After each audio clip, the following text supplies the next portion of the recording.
સુરત શહેરના ઉધના વિસ્તારમાંથી હત્યાનો એક મામલો સામે આવ્યો છે અને હત્યાનો મામલામાં મામાએ ભાણેજની હત્યા કરી છે, એ પણ લેતી દેતીને ચક્કર. મામા ભાણેજ બંને મળીને કાપડનો વ્યવસાય કરતા હતા, એની અંદર લેતી દેતીને લઈને બંને વચ્ચે વિખવાદ ચાલી રહ્યો હતો અને મામાએ ભાણેજનો કત્લ કરી નાખ્યો છે અને શરીરના અંદાજે 7 જેટલા ટુકડા કરી નાખ્યા છે. જો કે પોલીસને હજુ સુધી ડેડ બોડી બરામદ નથી થઈ છે. ડેડ બોડી બરામદ કરવા માટે પોલીસ દ્વારા સુરત મહાનગરપાલિકાની ફાયર બ્રિગેડ ટીમ દ્વારા ખાડીની અંદર સર્ચ ઓપરેશન ચલાવવામાં આવી રહ્યો છે, કારણ કે જે પોલીસ પાસે સીસીટીવી પણ આવ્યા છે, સીસીટીવીની અંદર દેખાઈ રહ્યો છે કે જે મામા છે ભાણેજનો કત્લ કર્યા બાદ, હત્યા કર્યા બાદ એની ડેડ બોડીના ટુકડાઓ એક કોથળામાં ભરીને એક્ટિવા પર સવાર થઈને એક ખાડીમાં નાખવા જઈ રહ્યો છે.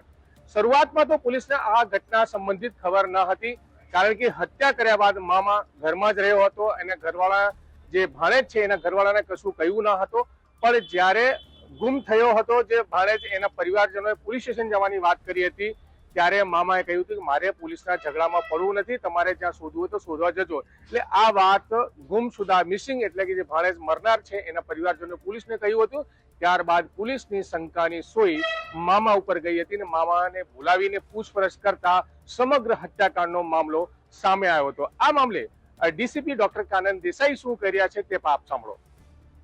ઉધના પોલીસ સ્ટેશન વિસ્તારમાં ભાટીના બ્રિજ આવેલો છે, એની બાજુમાં સોસાયટીમાં જે મરણ જનાર છે મોહમ્મદ આમિર આલમ એજન્ટ અને એમના સગા મામા છે મોહમ્મદ ઇફ્તિકાર વાજીદ અલી, જેઓ મૂળ બિહારના રહેવાસી છે.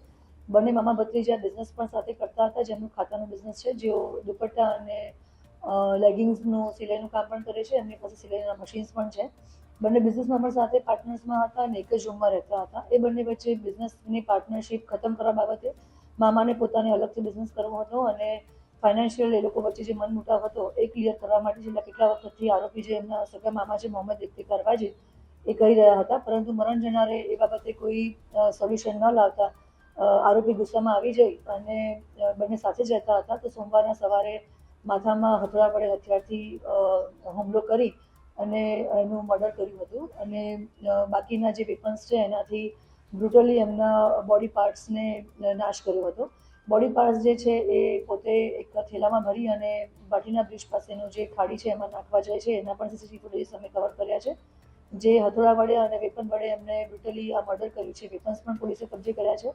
એફએસએલને સાથે રાખી અને વેપન્સમાંથી જે અમને હેરના પાર્ટ્સ મળ્યા છે, બોડીના બ્લડ સ્ટેન્સ મળ્યા છે, એ પણ પોલીસે અમે કબજે કર્યા છે અને સીસીટીવી કેમેરા પણ અમે કબજે કર્યા છે. સૌથી પહેલાં એ લોકો અમારી પાસે 2 દિવસ પહેલા મિસિંગની ફરિયાદ લઈને આવ્યા હતા એમના સગા નાના ભાઈ મરણ જનારના, કે મારો ભાઈ છેલ્લા 4-5 દિવસથી મિસિંગ છે અને મારા સગા ભાઈની સાથે રહેતો, મામાની સાથે રહેતો હતો, પરંતુ એ મિસિંગ છે. મામાને જ્યારે મિસિંગની કમ્પ્લેન લખવા માટે પોલીસ સ્ટેશને લઈ જવા માટે થઈને કીધું તો મામાએ સૌથી પહેલાં એ જ કીધું કે મુझे पुलिस के लफड़े में नहीं पड़ना है અને તમે લોકો તમારી રીતે પોલીસ પાસે જાઓ અને હું પણ મારી રીતે શોધખોળ કરું છું મરણ જનારની.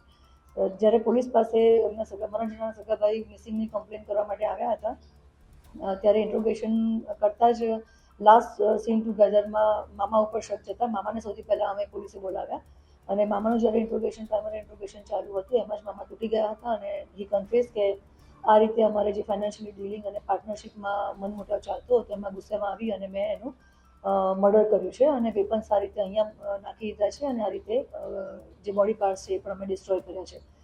તો ત્યારે પોલીસે એફએસએલએ સાથે રાખી અને અમે આખી આગળની કાર્યવાહી કરી છે અને જે મ્યુનિસિપલ કોર્પોરેશનની જે ફાયર બ્રિગેડની ટીમ છે પ્લસ અમારી એફએસએલની ટીમ છે એની સાથે રાખી અને અમે અત્યારે બોડી પાર્ટ્સની શોધખોળ ચાલુ છે. જે ફાયર બ્રિગેડની ટીમ છે એમની પાસે બોટ પણ છે અને એક્સટેન્ડેડ જે નવા ટેકનોલોજી સાથેના રિસોર્સિસ છે એની સાથે બોડી પાર્ટ શોધવાનું અમારું કામ ચાલુ છે.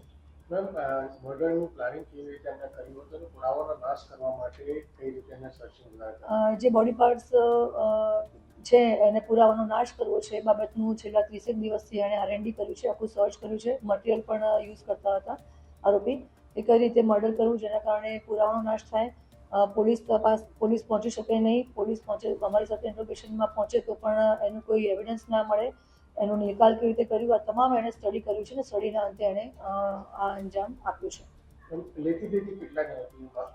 લેતી દેતીનું આરોપી કીધું છે પણ પોલીસ હજી ઇન્વેસ્ટિગેશનમાં કન્ફર્મેશન અમારી પાસે નથી આવી રહ્યું, કારણ કે મરણ જનાર પાસે અને બાકીના જે એ લોકોના ડોક્યુમેન્ટ્સ છે કે જેટલા પણ એમની પાસેના ખાતા છે એ બધું ચેક કર્યા પછી અમને ખ્યાલ આવશે એક્ઝેક્ટલી કેટલા પૈસાનો આ લોકોનો મનમુટાવ હતો અને કેટલું ફાઇનાન્શિયલ ડીલિંગ એ લોકો ડીલિંગ કરી રહ્યા હતા. જે મામા છે એ કેટલું એજ્યુકેટેડ એનું ખબર છે કઈ રીતનું કામ ના, બહુ એનું પ્રાઇમરી જ એજ્યુકેશન થયેલું છે, એ કોઈ હાઈલી એજ્યુકેટેડ નથી. સુરતના ઉધના પોલીસ સ્ટેશન વિસ્તારમાં આવેલ ભાઠેનામાં રહેતા એક મોહમ્મદ આમિર આલમ જે કે મરનાર ભાણેજ છે અને એમની હત્યા મોહમ્મદ ઇફ્તકાર વાજિદ અલી જે મામા છે એમના દ્વારા કરવામાં આવી છે. શરૂઆતમાં પોલીસને આ મર્ડર છે કે કેમ ખબર ન હતી, કારણ કે પરિજનો જે મરનાર છે ને પરિજનો મિસિંગની ફરિયાદ દાખલ કરવા માટે પોલીસ સ્ટેશન આવ્યા હતા.